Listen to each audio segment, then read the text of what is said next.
तो प्यारे बच्चों, मास्टर साहब एक्सप्लेन चैनल में आप लोगों का फिर से स्वागत है। आप लोगों ने बहुत बेहतरीन ढंग से वीडियो को लाइक किया, बढ़िया से आप लोगों ने देखा।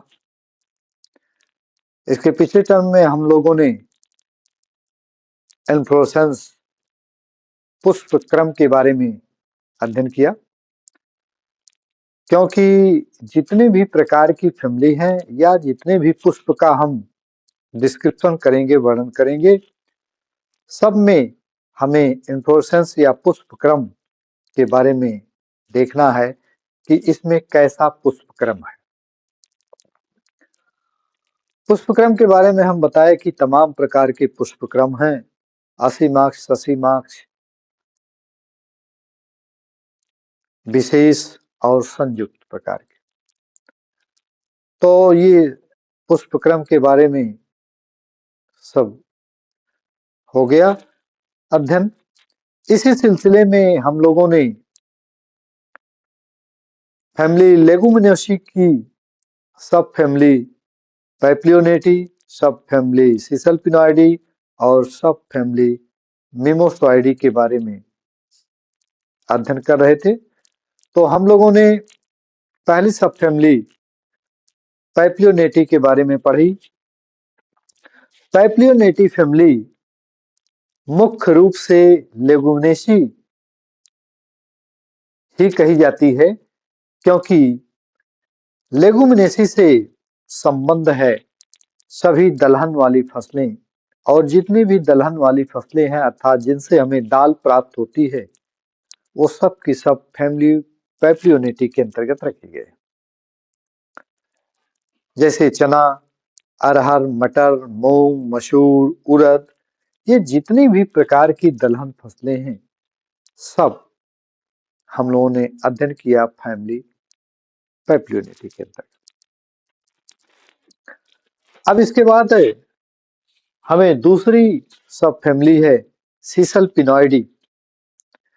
सिसल्पिनॉइडी के अंतर्गत हम क्रमशः फिर वही सब हेडिंग्स का अध्ययन करेंगे: habit, root, stem, leaf, inflorescence, flower, calyx, corolla, androecium, gynoecium. तो इस तरह से हम लोगों ने देखा कि पहली इसकी हेडिंग हैबिट को अगर हम लें तो इसमें हम कहेंगे ये बायनियल और पेरिनियल श्रब्स आर ट्री। इनमें ज्यादातर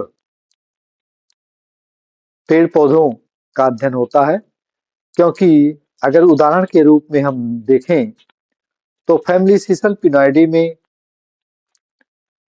कैसिया पिस्टुला, कैसिया ग्लाउका अर्थात टैमरिंडस, इमली का पेड़ है, बबूल का, और ये कचनार है, बाउहिनिया, अशोक है। तो ये सब के सब वृक्ष की कैटेगरी में आते हैं। अर्थात कहने का मतलब ये है कि हम हैबिट में इस तरह से पढ़ते हैं कि ये द्विवर्षीय बहुवर्षीय वृक्ष के रूप में अधिकांशतः पाए जाते हैं। रूट के कंडीशन में हम लोगों ने टैप रूट पढ़ा। स्टेम तना इसका ब्रांच है, इरेक्ट है, वुडी है, और लीफ के बारे में हम लोगों ने पढ़ा, सिंपल है, पेडिसलेट है, कंपाउंड, ये इनमें जो विनेशन होता है वो रेटिकुलेट विनेशन है, जालिका व शिरा विन्यास होती है ये पत्ती की कंडीशन में।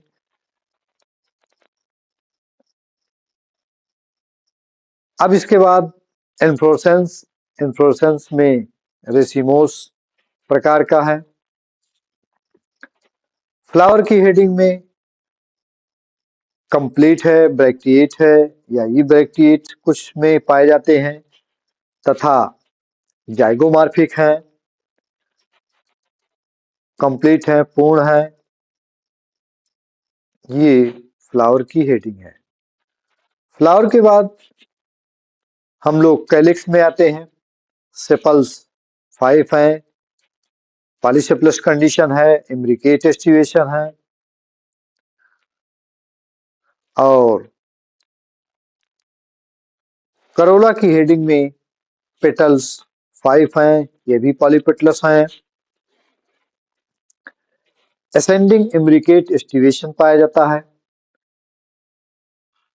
कैलिस करोलास के बाद एंडोशियम आता है, स्टेमेंस 10 होते हैं। पुंकेसर की कंडीशन 10 होती है, लेकिन इनमें कुछ ऐसे प्रकार के पुंकेसर होते हैं जो स्टेराइल हो जाते हैं, स्टेमिनेट हो जाते हैं, अर्थात बंद प्रकार के होते हैं। तो इस तरह से पुंकेसर की कंडीशन संख्या 10 होती है, लेकिन 10 में 3-4 स्टेमिनेट हो जाते हैं, बंद हो जाते हैं।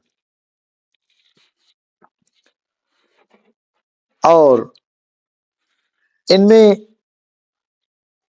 डाइथिकस कंडीशन होती है, द्विकोष्ठी दशा होती है, एंट्रार्स कंडीशन होती है, अंतर्मुखी होती है और अटैचमेंट वर्सेटाइल होता है, मुक्त दोली होता है।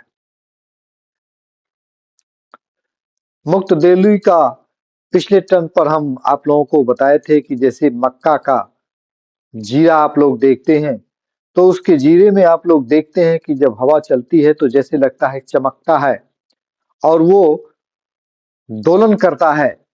ऐसे प्रकार के फिलामेंट का एंथर से पराग कोष का जुड़ाव जो होता है वो मुक्त दोली होता है, वर्सेटाइल होता है। तो ये वर्सेटाइल प्रकार का मुक्त दोली होता है। आगे गायनीशियम की हेडिंग है।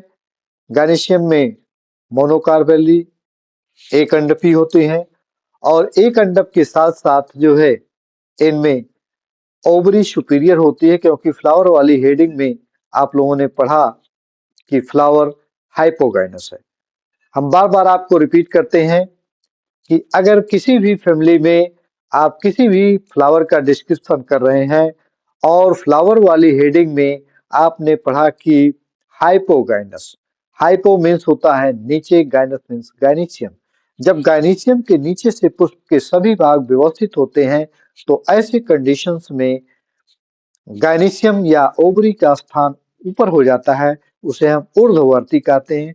यानी कहने का मतलब कि फ्लावर की हेडिंग में अगर हमने हाइपोगाइनस पढ़ा है तो गायनीशियम की हेडिंग में without any exception ovary superior. तो ये था। इनमें मार्जिनल प्लेसेंटेशन पाया जाता है। प्लेसेंटेशन क्या है, बीजांड न्यास क्या है, हमने बताया कि बीजांड या ओव्यूल का प्लेसेंटा से जुड़ाव, arrangement of ovule to the placenta is known as placentation. ये प्लेसेंटेशन कैसा है, मार्जिनल है, अर्थात किनारे से ओव्यूल्स प्लेसेंटा से जुड़ते हैं, ऐसे कंडीशन को हम कहते हैं मार्जिनल प्लेसेंटेशन। तो ये था फैमिली सिसलपिनॉइडे में हमने सभी सब फैमिली सब हेडिंग को पढ़ा। हैबिट है, हैबिट के बाद रूट है, रूट के बाद स्टेम है, स्टेम के बाद इनफ्लोरेसेंस है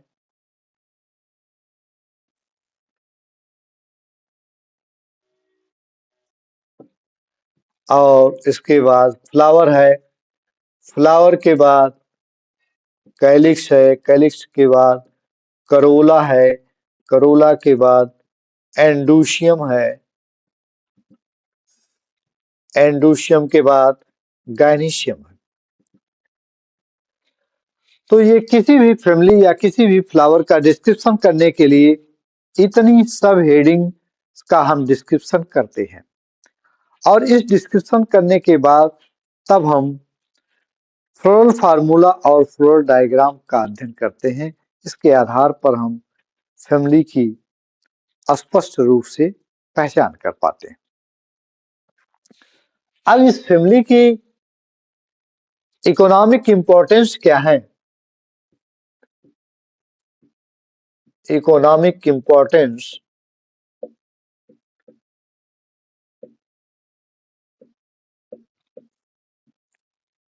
आर्थिक महत्व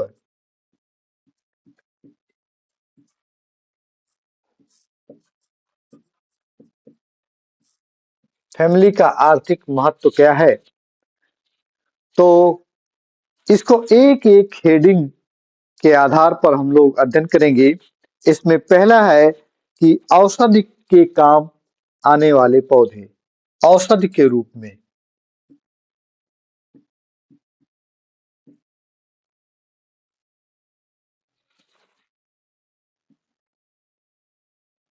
औषधि के रूप में यानी दवा के रूप में इस्तेमाल करने के लिए कौन से पौधे आते हैं? तो ये पौधा है पनवाड़, पनवाड़ और कसुंडा। इनकी पत्तियां ये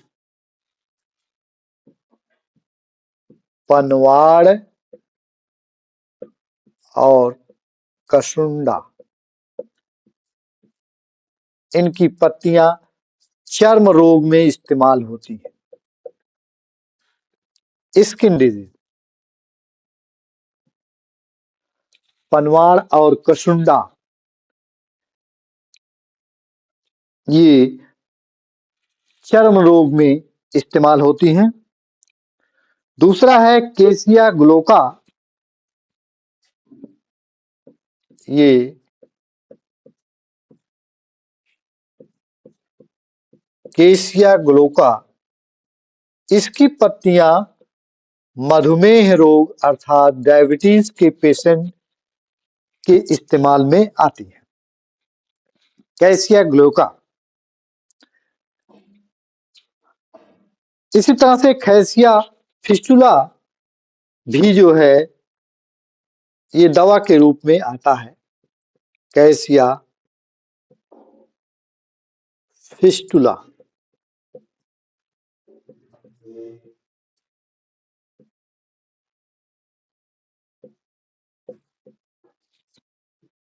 और चौथा है इमली।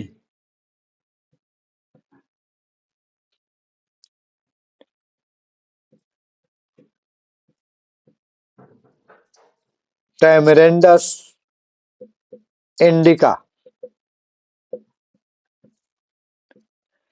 टैमरेंडस इंडिका, इमली।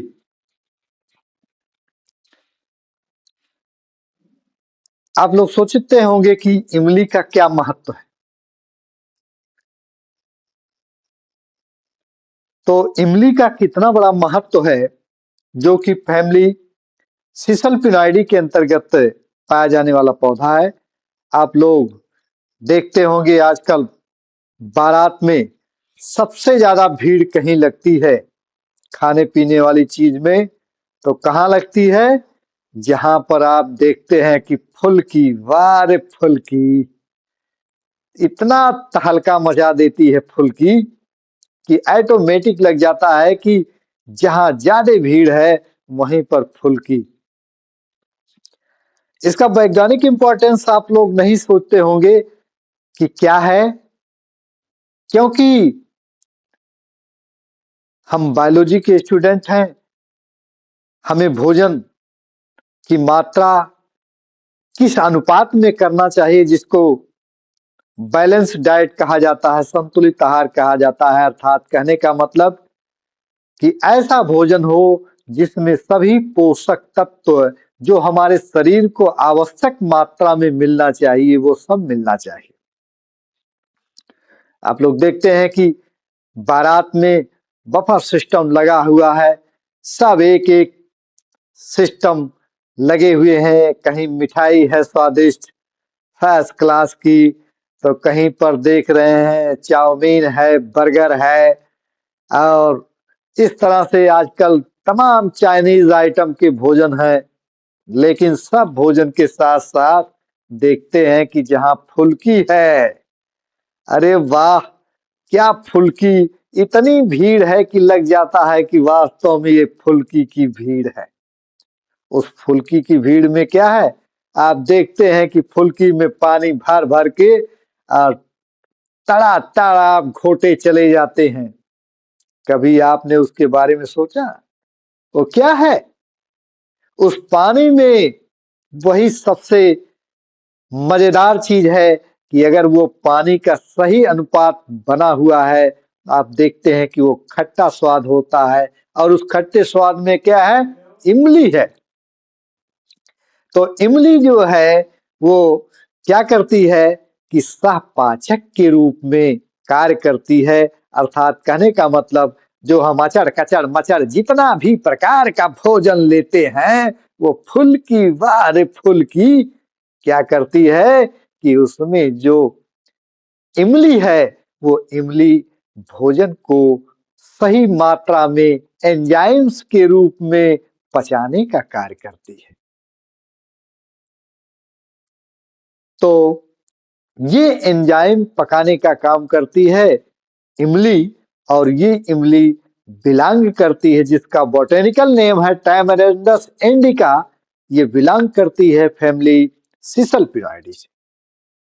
तो ये थे औषध के रूप में इस्तेमाल करने वाले पौधे, जिनके बारे में हम लोगों ने देखा। इसके बाद भोजन के रूप में ये कचनार पौधा है, और ये कचनार की कलियां ये सब्जी के रूप में इस्तेमाल कर की जाती हैं। ये भोजन के रूप में इस्तेमाल करने वाला पौधा क्या है, कचनार है। इसके बाद हम लोग विभिन्न प्रकार के रंग या डाइज के रूप में इस्तेमाल करते हैं, और इस डाई या रंग के रूप में जो इस्तेमाल करने वाला रंग है वो है हिमेटॉक्सिलिन।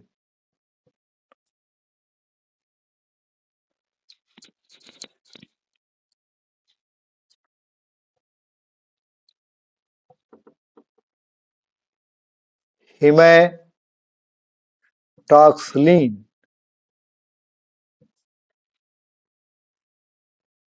हिमेटॉक्सिलिन,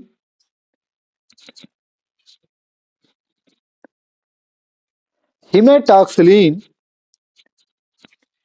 ये हिमेटॉक्सिलोन पौधे से प्राप्त होता है। और हिमेटॉक्सिलिन क्या है, एक प्रकार का ये लेबोरेटरी रीजेंट है, या पिगमेंट्स है, या ये कहिए कि स्टेन है। हिमेटॉक्सिलिन ये स्टेन है, अभिरंजक है।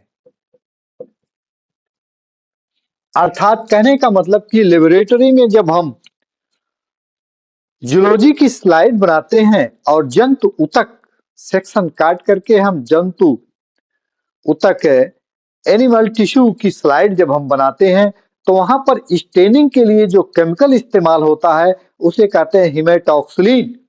और हिमेटॉक्सिलिन जो है ये परमानेंट स्लाइड बनाने के इस्तेमाल में जो आता है, वो हिमेटॉक्सिलिन, हिमेटॉक्सिलिन, हिमेटॉक्सिलोन ये पौधे का नाम है, इनसे प्राप्त होता है ये हिमेटॉक्सिलिन। रंग के बाद कुछ सजावट के रूप में इस्तेमाल होने वाले पौधे हैं। सजावट के रूप में इस्तेमाल होने वाले पौधे हैं, जैसे अशोक का पौधा है, अशोक का पौधा है, गुलमोहर है, अशोक, गुलमोहर, अशोक, गुलमोहर, अमलतास, कचनार, अमलतास, कचनार, ये सब पौधे सजावट के रूप में इस्तेमाल करते हैं। अर्थात कहने का मतलब कि हम अपने घरों में, बगीचों में ऐसे प्रकार के पौधों को सजावट के रूप में इस्तेमाल करते हैं। तो ये था फैमिली सीसल पिनॉइडी का डिस्क्रिप्शन, जिसमें हमने देखा कि तमाम प्रकार के पौधों के बारे में हम लोगों ने पढ़ा, और जो मुख्य रूप से इसमें विशेषता के रूप में हम लोगों ने देखा वो ये देखा कि स्टेमन्स की संख्या, इसमें पुंकेसर की संख्या तो 10 होती है, लेकिन ये 10 में 10 के 3-4 ऐसे होते हैं जो बंद होते हैं, स्टेराइल हो जाते हैं। इस तरह की विशेषता हम लोगों ने देखी। बाकी सारी विशेषताएं हम लोगों ने इनकी सब heading, habit, root, stem, inflorescence के आधार पर जितनी भी प्रकार की हेडिंग है सबका हम लोगों ने वर्णन किया। तो सबसे मजेदार चीज ये है कि अभी तक आप लोगों ने देखा कि बारात में खूब फुल्की का आनंद आप लोग लिए, लेकिन उसका वैज्ञानिक कारण क्या है? क्यों ये फुल्की का स्टॉल लगाया जाता है? क्योंकि ये सहपाचक के रूप में कार्य करता है। अर्थात कहने का मतलब कि जो कुछ हम लोग खाना खाते हैं उसका पाचन सही हो, इसलिए जो है फुल्की का जो पानी बनाया जाता है उसमें इमली का महत्वपूर्ण रोल होता है, और वो इमली बढ़िया ढंग से अगर उसका मटेरियल बन जाता है तो बहुत ही स्वादिष्ट होता है। तो इस तरह से हम लोगों ने फैमिली सीसल पिनॉइडी के बारे में अध्ययन किया। आज के टॉपिक में इतना ही, क्योंकि आप लोग देख रहे हैं कि हर फैमिली का डिस्क्रिप्शन करने के बाद हम दूसरे टर्न पर पर्टिकुलर उसका एक फ्लावर का डिस्क्रिप्शन करते हैं, और जब फ्लावर का डिस्क्रिप्शन करते हैं तब हम उसमें मुख्य रूप से पुष्प सूत्र और पुष्प आरेख का जिक्र करते हैं, और एक एक टर्मिनोलॉजी का अच्छे ढंग से डिस्क्रिप्शन किया जाता है। तो आज के टॉपिक में इतना ही। आप लोग पूरे वीडियो को अच्छे ढंग से पढ़ते रहिए, और जो भी कमेंट्स हो आप लोग कमेंट करते रहिए। और बाकी ऐसे बच्चे जो ऑनलाइन क्लास के बारे में नहीं जानते हैं, उन्हें यूट्यूब से ऑनलाइन क्लास के बारे में जानकारी दें, ताकि वो अच्छी से अच्छी तैयारी अपनी नीट की एग्जाम की कर सकें। धन्यवाद।